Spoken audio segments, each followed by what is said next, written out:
The Millionaire's quadruplets drove away. Every nanny, until she arrived and did the impossible.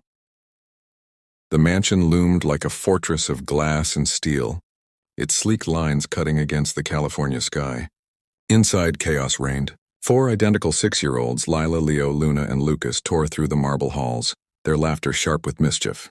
Toys littered the floors, paint splattered the walls, and the air buzzed with the kind of energy that could unravel even the most seasoned professional. Ethan Caldwell, tech mogul and single father, stood at the window, his phone pressed to his ear, firing yet another nanny. "I'm sorry, Mr. Caldwell," the voice crackled, "but your children are unmanageable." Ethan sighed, his wealth powerless against the storm of his quadruplets. 20 nannies in 2 years. Each one fled, defeated by tantrums, pranks, and the children's uncanny ability to unite against any authority. He needed a miracle. Then on a rainy Tuesday, she arrived. Marta Flores knocked softly, her worn raincoat dripping onto the polished foyer. She was no polished professional, no agency-trained governess with a crisp resume. At 42, Marta was a former school janitor from a small town in Arizona, her hands calloused from years of scrubbing floors, her eyes warm with a quiet strength. Ethan, skeptical but desperate, hired her on a trial basis. The quadruplets, sensing fresh prey, grinned wickedly from the staircase. "This one won't last a week," Lila whispered, and her siblings nodded, plotting their next rebellion. Marta, however, saw something else in their eyes. Not defiance, but a hunger for something deeper, something no one had yet offered. The first day was a battlefield. The children hid Marta's bag, swapped salt for sugar in her coffee, and locked her in the guest bathroom for an hour. But Marta didn't scold or quit. Instead, she laughed, a soft, genuine sound that startled them. When they finally freed her, she knelt to their level and said, "You're clever, aren't you? Let's see who's better at hide-and-seek tomorrow." The quadruplets blinked, confused. No one had ever responded like that. Ethan, watching from his office, shook his head. She was naive, he thought. She'd burn out like the rest, but Marta didn't burn out. She arrived each morning with a thermos of homemade hot chocolate and stories from her childhood. Tales of growing up poor, of sharing one tamale among 5 siblings, of finding joy in the smallest moments.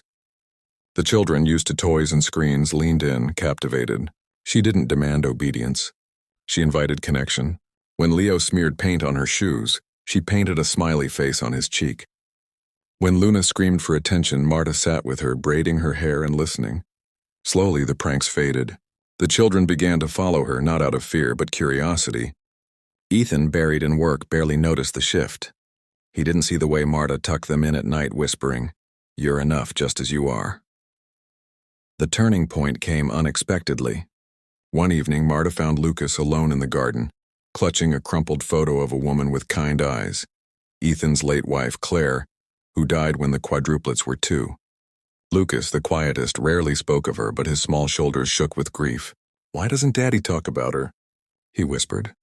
Marta's heart ached. She'd lost her own mother young and knew the weight of unspoken loss. Instead of empty promises, she sat with him under the stars, sharing a story of her mother's laughter, how it still lived in her heart. "Your mom's love is still here," she told him. "In you, in your siblings, in every silly thing you do." Lucas hugged her, a rare gesture, and something cracked open in the house that night. The next morning, the quadruplets were different. They didn't scatter when Ethan entered the kitchen, didn't lob cereal at each other. Instead, they sat around Marta, helping her roll dough for empanadas. Ethan froze, stunned by the sight of his children, calm, engaged, happy. "What did you do?" he asked Marta, half expecting a secret formula. She smiled, flower on her cheek. "I just listened." He frowned, unconvinced. Listening couldn't tame his wild brood. But as days turned to weeks, he couldn't ignore the change. The house, once a war zone, felt like a home. The children laughed more, fought less. They drew pictures for Marta, called her Tia, and begged her to stay past bedtime. Then came the moment that changed everything. Ethan's company faced a crisis. A major deal was collapsing, threatening layoffs. He locked himself in his office, stress carving lines into his face. The quadruplets, sensing his tension, grew restless, their old chaos creeping back. Marta, instead of reprimanding them, gathered them in the living room. "Your dad's carrying a lot," she said. "Want to help him?"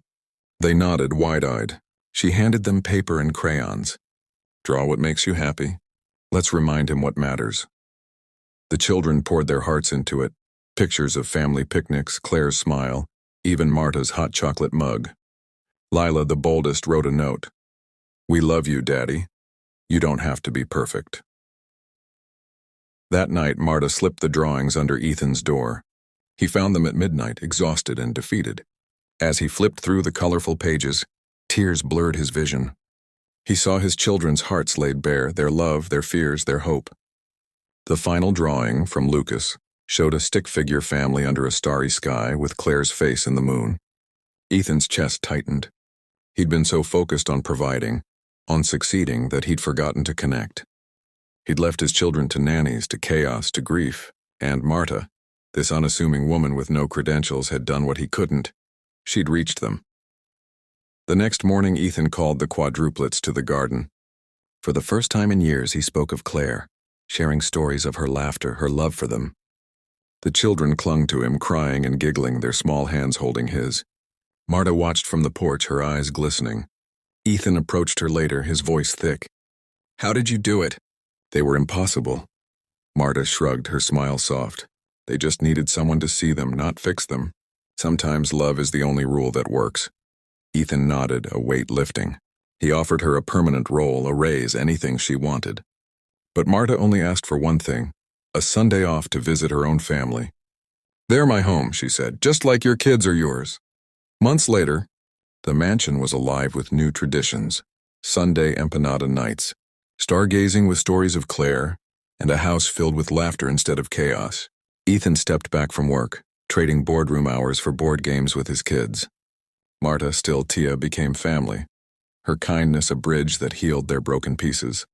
The Quadruplets, once untamable, thrived, their mischief now a spark of creativity, not rebellion. Word spread of the nanny who'd done the impossible, but Marta never saw it that way. To her it was simple. Love sees the invisible, mends the broken, and turns chaos into home.